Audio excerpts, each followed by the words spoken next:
What? Faith moves mountain, Ayyo. as you said. Don't move this mountain, okay? But it also freezes the mind. So where do we draw the line? And we need faith for everything. Please take care of this lady. I don't want her to move this mountain anywhere else.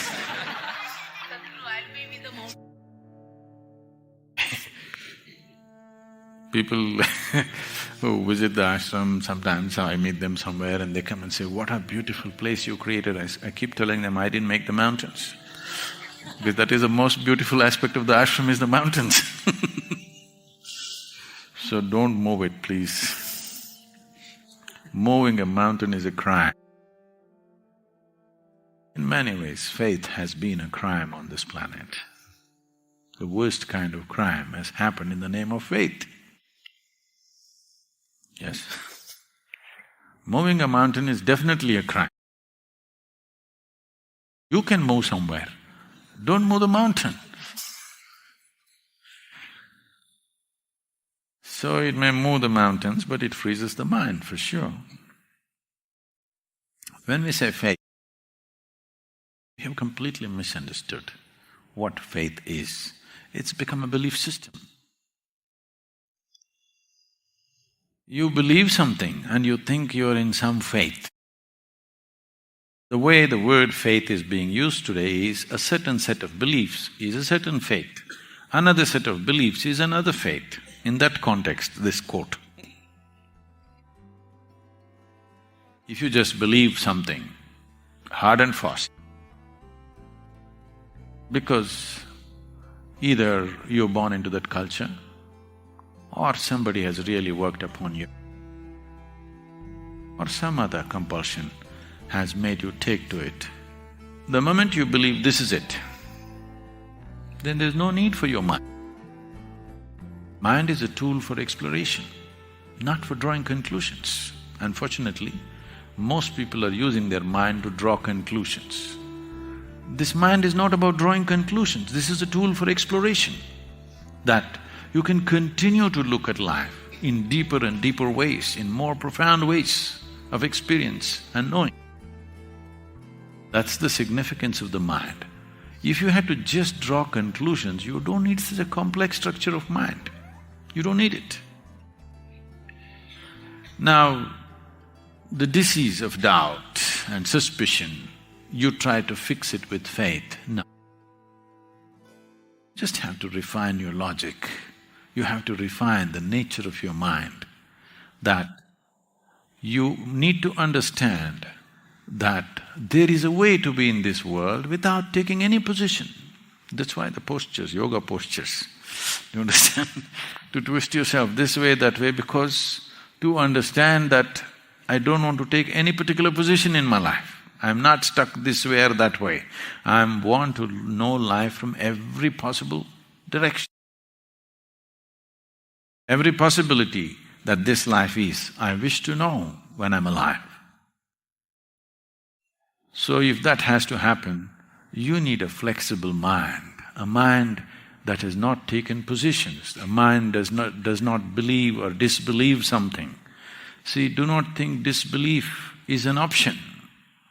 Belief and disbelief are not two different things, they are positive belief or negative belief, that's all they are. Two different ways of believing, belief and disbelief. So we are not talking about faith versus atheism, belief versus disbelief, no. We are talking about why can't you learn to not take a position of anything. Right now, to conduct a particular activity, we take positions, but there is no need to take positions to live, to be alive here. If you want to know life, you should not take any position or any opinion about anything. The moment you form an opinion, that means you're not open to anything else, isn't it? Whether it's about a person or yourself or about the life around you, you don't form any kind of opinion or conclusion. Conclusion means death. Yes? Life means no conclusion, you're looking. Instead of sharpening your vision, you're drawing a conclusion. because conclusion brings a certain certainty. It brings a certain confidence. The moment you believe something, you're confident.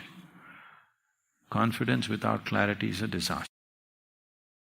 It's better to see clearly rather than just believe something. If you believe something, it gives you confidence and sometimes it works, unfortunately. We've been talking about this all the way along. Even if you want to cross a street, what you need is clarity of vision, not confidence. Confidence can kill. Traffic is not much, it works. That's the whole problem with it.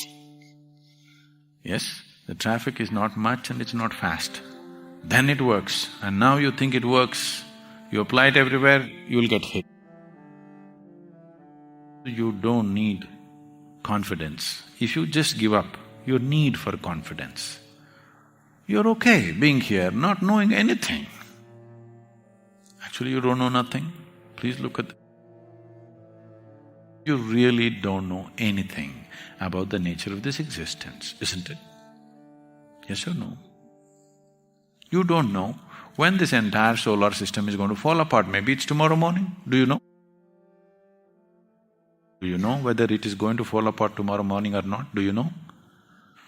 You don't know when you'll fall dead. You don't know when it's going to happen. But it's all right. But if you are that kind of a mind which is looking for faith, you know everything, not just here. Beyond death, where you will go, what kind of accommodations you will get there. You know the works. This kind of knowing is what needs to go. An ignorance which is aware and acknowledged by yourself that I'm ignorant is a far more powerful and profound state than a knowledge that you have concluded about. You have conclusions about everything and everybody. Just try this one simple sadhana in your life, all of you. Whatever conclusions you have about yourself, about the people around you, about the situations around you, just give it up tonight. Tomorrow morning, just wake up and look at everything fresh. Just do this every day, at least see if you can maintain this for the first 1 hour after you're awake. You will see, it will take lots of work. You understand? It'll take lots of work, 24 hours of the day, to look at everything fresh. If you're looking at everything fresh, you will not miss a single possibility. Everything is alive to you. Where people see nothing, you will see all kinds of things. Where people see problems, you will see possibilities in life. But the moment you conclude, if you make conclusions and you concretize it and then you get it endorsed by heaven, then you're calling that faith. Ignorance endorsed by a great authority will not become truth. This is the biggest problem, that people think authority is truth. No, truth is the only authority in the creation, in this existence.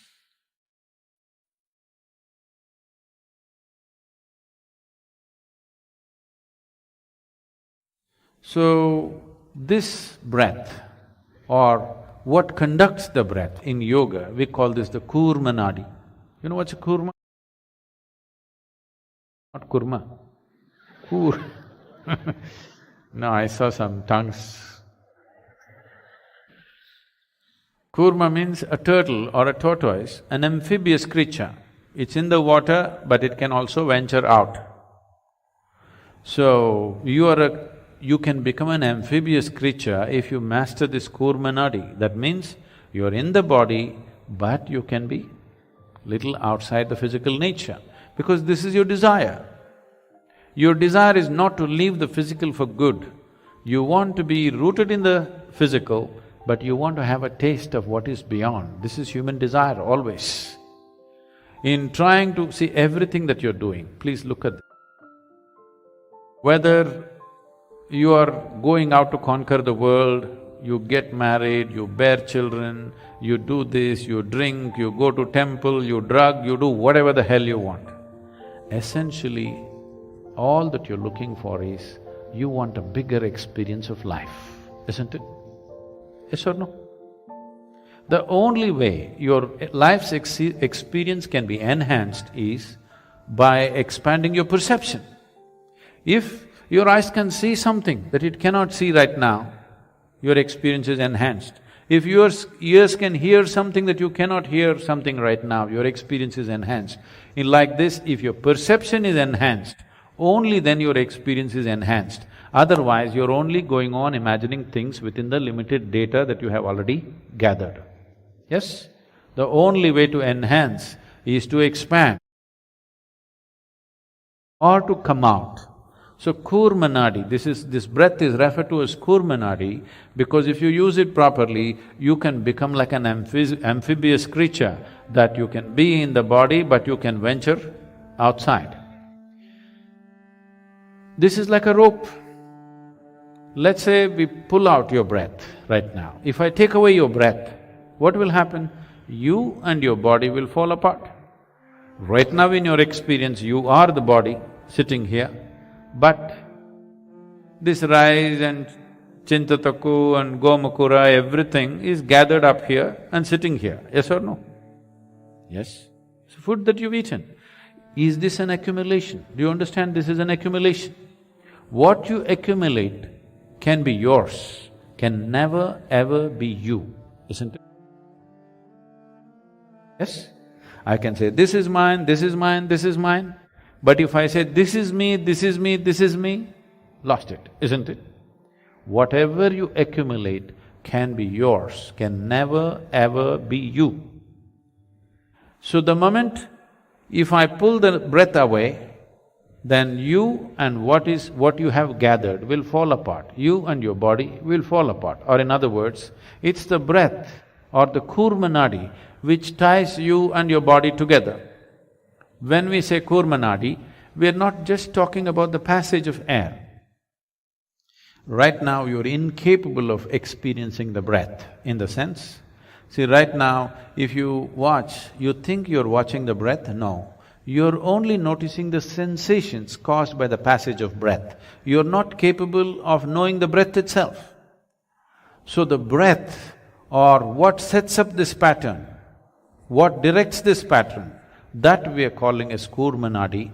If you have some mastery over that, you become an amphibious creature. That is, you are rooted in the physical, but you can venture out.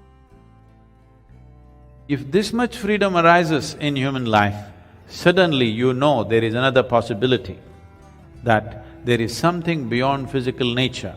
Whatever you're going through within this physical cocoon is not everything, you know a completely different dimension of life. If this one thing you know, if you have a moment of experience beyond your physicality, death is not an issue, isn't it? If you know life beyond your physical body right now, death is not an issue.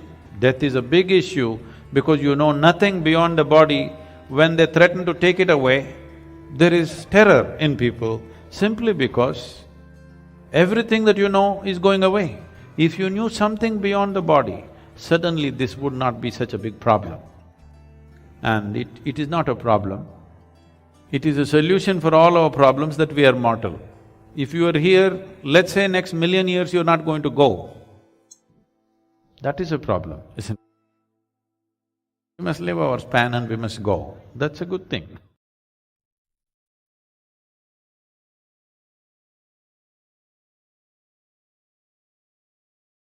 It's just, body is a play of five elements. So is the world, so is the universe.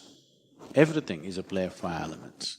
In these five, unless you want to explore mystical dimensions, you don't have to bother about the space. So there are only four. Among the four, 72% of your body is just water. Another 12% is earth. Only 12% of your body is actually earth. Largely it is water, so that's 84%. Another 6% is air. Air is the easiest thing to manage and take charge of because there is breath and you can take charge of it in a certain way. Another 4% is fire. Taking mastery over fire could do many things to you, but because you are householders living in family situation, you don't have to take charge of fire. You can keep it as it is, sometimes you can burn somebody a bit. You need it, right? You're married. Once in a way, if you don't burn them a bit, it may not work.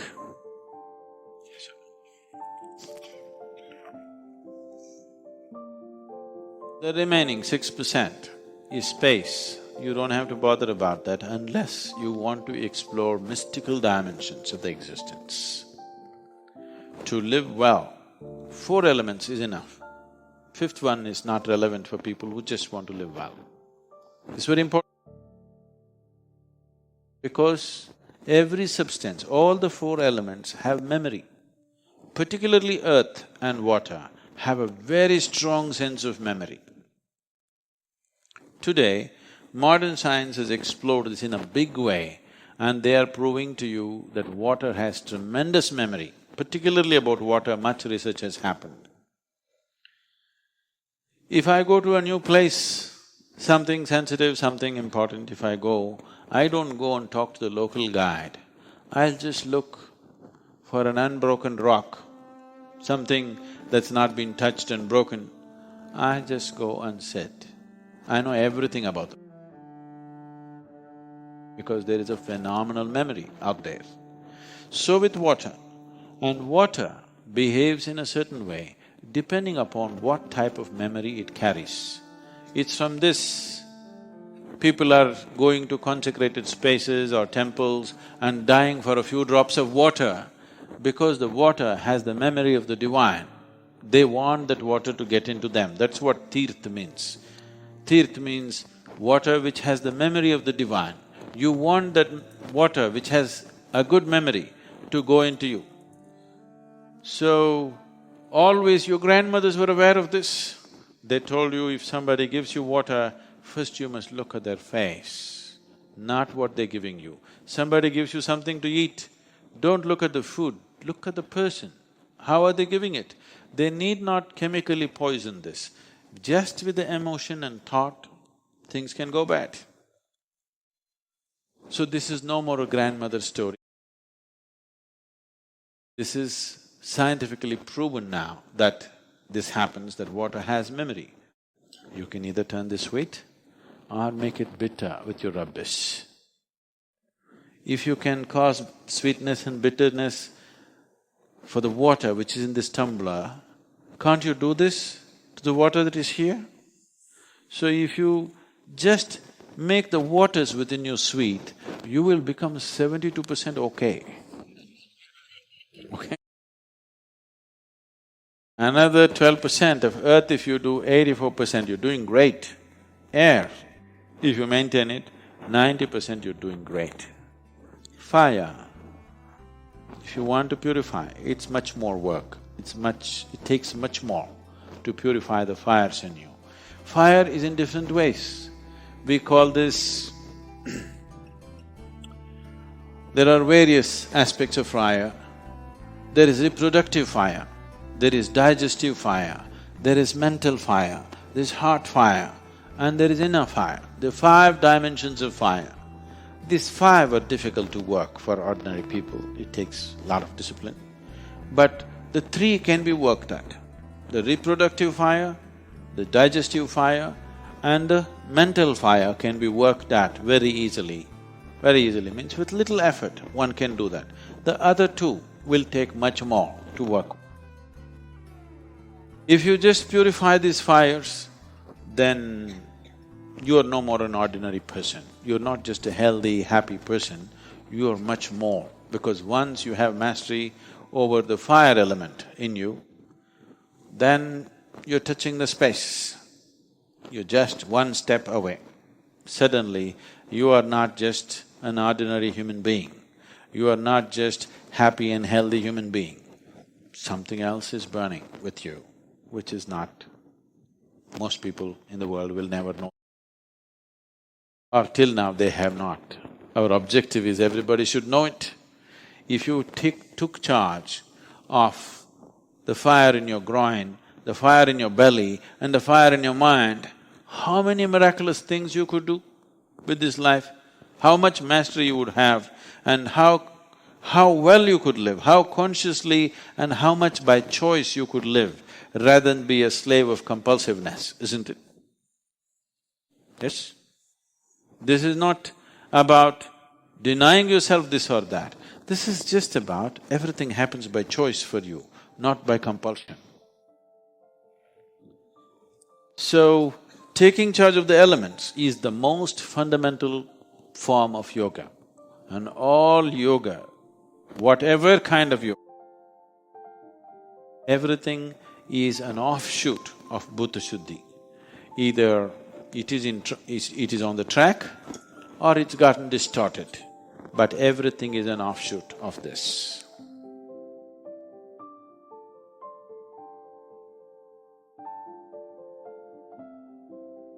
Role model essentially means you planted a mango tree and a coconut tree. Mango tree saw, oh, I need to be like him, and chopped off all its own branches. Guruji, what I understand is then we should not find similarities of ourselves to someone else. Then why do we have role models? Role models? People keep asking me, Sadhguru, who is your role model? I tell them, I don't roll with the models.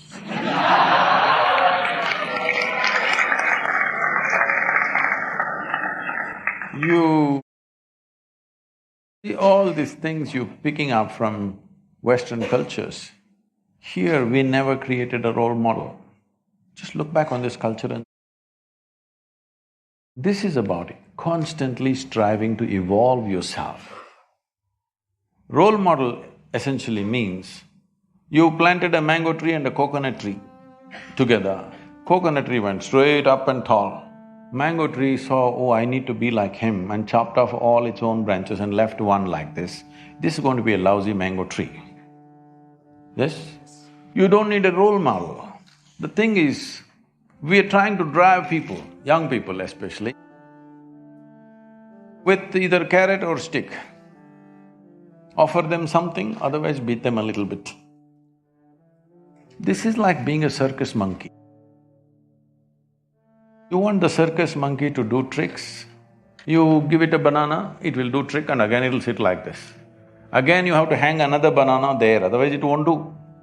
Don't become like this, all of you especially. I see, I'm not saying about this institution, across the world I've spoken in every business institution. I see it's become so unhealthy. Everybody is thinking, what will I get, what will I get, what will I get, what will I get? Very few people are thinking, what can I create? What the hell are you going to get at the end of your life anyway? We'll either bury you or cremate you, that's all you will get. Which one do you prefer? Because sometimes you even get fired for that reason. Once happened, Shankaran Pillai got fired from his job. See, I'm just telling you because you're in a school right now, here they can't fire you generally, unless you do something totally wrong probably. But outside, small things you can get fired. As market economy grows and multiplies, people can get fired just like that. Shankaran Pillai got fired just because he asked a simple question, smoking or non-smoking? Why for such a simple thing a man must be fired? But what he was supposed to ask is cremation or burial. So, what is it that you're going to get at the end of this life? You will get nothing. The only thing is, did you live an intense and involved life? That's all you have. What have you got? What have I got? What have you got? What have I got? This is rubbish. But this has got, particularly into business schools, this has gotten big time. In United States business school, nobody is thinking of anything. What's your first salary? The previous batch, what did they get the first salary? I must get little more than that. This is all because everything has become goal-oriented. There's no significance for the process. We have business events every November. I think some shots were there of Ratan Tata and others. All the major leaders, business leaders in the country have come. Every year we have 200 CEOs who go through 4.5 days of training called Insight. Last year, one of this, somebody who was running a reasonably major multinational company said, Sadhguru, we pick the best from the IIMs and IITs in the country and we keep paying them more and more year after year. But you don't have single IIM here. I said, I all have only school dropout. But your organization runs better managed than our corporation. How's this? I said, see, this is all it is. You guys are goal-oriented. You want to get somewhere. Here, people who are working for me, they don't even know where to go. They don't even care where they go. All they know is they're absolutely devoted to the process. Right now what they're doing, they're so absolutely devoted to it, everything that's there in them is coming out in that single action. This is all a human being can do. Either you're doing your best or not doing your best, isn't it? You may not be able to do as well as somebody, but the question is, are you doing your best in every moment of your life? For this you need devotion. I'm specifically using the word devotion because devotion means people think going to the temple or church or mosque or whatever is their destination. No.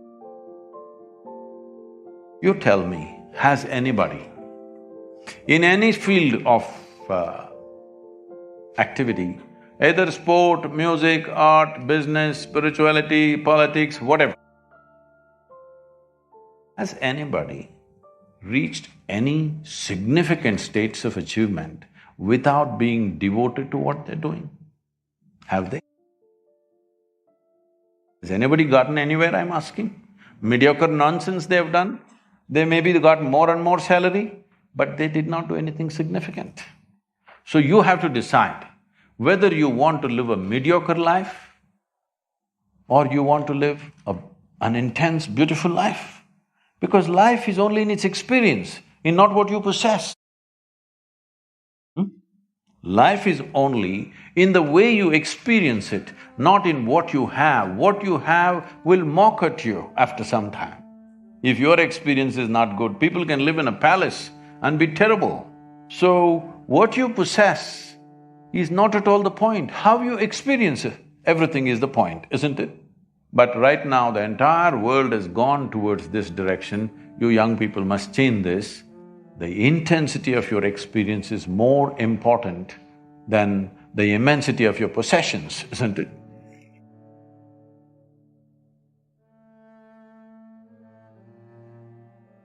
Through the mystic eye, eminent personalities from various walks of life in conversation with Sadhguru.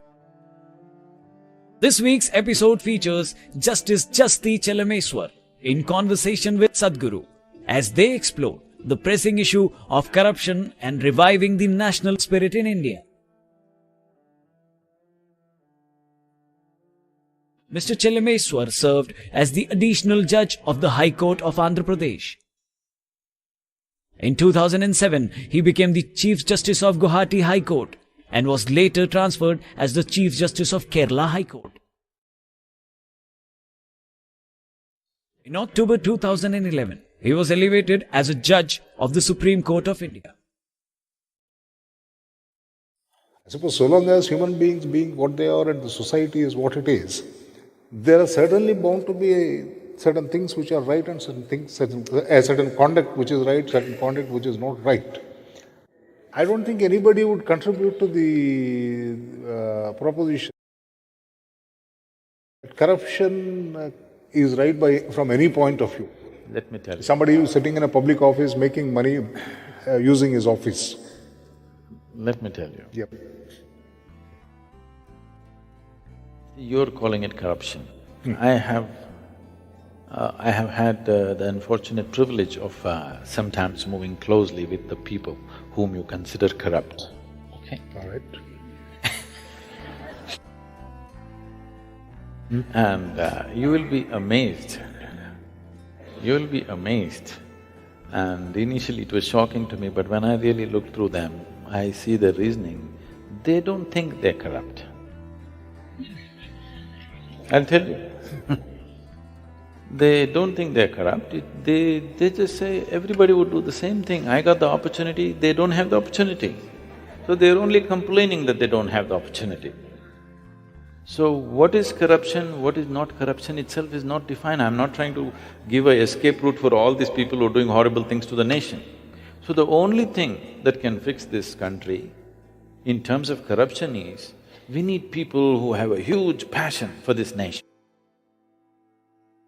Right now, we need somebody who is capable and who has great passion for this nation. That is the only way, it is not all problems will be fixed. That is the only way we start moving towards a solution. Right now, we are heading for a big problem because what holds a nation together? Everybody must understand, if you want to run a nation, whatever the nation, you must understand what is it that binds the people. There is some passion, because nation is just an idea. It is not a reality, let's understand this. Nation is just an idea. What is it that binds all the people as one nation? That idea and that passion has to be constantly strengthened. If you constantly keep weakening it and then try to hold the nation together, you will not succeed. This is the time.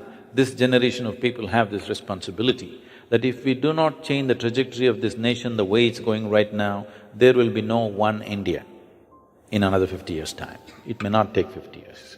But how does this generation do it? See, how is not one aspect alone, there are many aspects to it. See, it's all right, people wear imported watches, imported clothes, but they shouldn't import their brains and hearts from somewhere else. Very important And that is happening in the form of our education, in the way we are culturing ourselves. There is nothing wrong with anything that comes from outside the country. We must take the best that comes from everywhere from the world. That is the nature of any evolving, growing society. But at the same time, what holds us together as a nation should not be sacrificed. If you sacrifice that, you won't be able to hold it together. People will not stay together. You know, you can't hold three, four brothers together. Unless you bind them emotionally and create a passion towards something, you can't bind them together. If the parents did not take care of that, you can't hold them together, they'll go away somewhere. If they live far away, they won't fight. If they come close, they will be in your court. You must understand what holds the nation together. The basic thing that held this nation together was always that in this nation, we did not believe this nor that.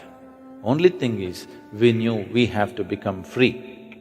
Liberation was the highest goal. If you keep it that way, if you manage to activate this back in the society, you will see people will stay together. Otherwise, every group will form its own belief systems and they will all go separate. You can't keep them together. At the very birth of this nation, we broke into three pieces. Every 100 years we may come to it, or less, if we do not take care of a few fundamentals. And what measures are to be taken to create that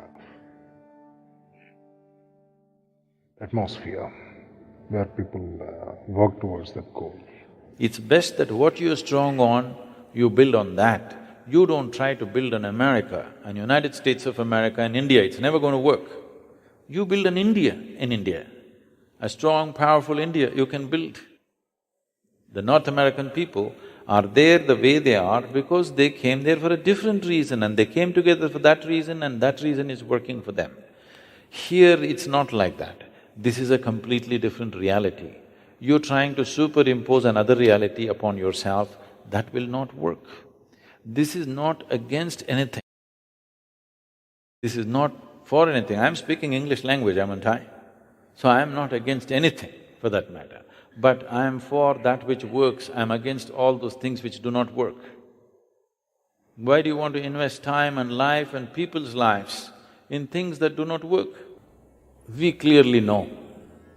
From my experience of working with the village, being in the villages, I clearly know at least 50 to 55% of the people, their existence is like cattle, not like human beings, the quality of life, okay? They're somehow managing, so we think they're okay. So they're somehow managing, that is not life. After 60, 70 years, 2 generations of people, their lives are gone, and if still we can't find basic solution, that means we're doing something wrong, isn't it? And why do you think it didn't work for 67 years? What is your analysis or understanding of it? It's essentially because of this. We are trying to transform people from being Indian to being English. Do you understand? English language is the only thing we should have picked up because that's a passport to the world. I'm saying what we pick up, if you go shopping, what you pick up from a shop is by choice. If you pick up compulsively or you buy whatever they're selling, it's a stupid thing. So, the idea of Mahatma Gandhi and the rest of the clan fighting for freedom and getting the British out was so that we could choose what we want to do with our lives. We did not choose because we were lethargic, or we were just overwhelmed, or we were just… our idea of superiority was, misplaced. We somewhere thought anybody who conquers must be superior. We just try to implement that system as it is, including the judiciary, everything as it is. See, I'm not talking about traditional values. I'm not talking about India being an isolated nation doing its own thing. No. As I said earlier, if you go shopping, you must choose what you want. You must not take whatever the salesman is pushing on you. Something is 50% discount, so you don't buy it. You buy something that you need, isn't it? Even from the rest of the world, the same thing. You pick up what is going to be good for us. You don't pick up something that they're peddling to us. So what they don't need, they would like to peddle to you. You should have the sense not to take it in. You must take in what we need and what will work for us. English language works for us, or we picked it up. Maybe we didn't pick it up, it was thrust upon us, it doesn't matter, but somehow it worked out for us. Everything else you must see, from a simple thing to anything. There's a classic example, the tribal school close to the ashram where we've been working. First I went there about 15 years ago to see… we thought we will, participate in the school in some way, and I wanted to see how the children are. I went there and all these kids, there's just about 11, 12 kids in the school, and they're all wearing ties. The ties are worn here, like a necklace, okay? Long string and tie here. So I said, first thing is, remove these damn ties. Why are these children hanging these ties here on their chest and walking around? This is not a necklace. The kids don't know what's the difference. Something you have to wear like this, they know only this and they're wearing it. In Tamil Nadu, if you wear tie in the summer, it's as good as a nose,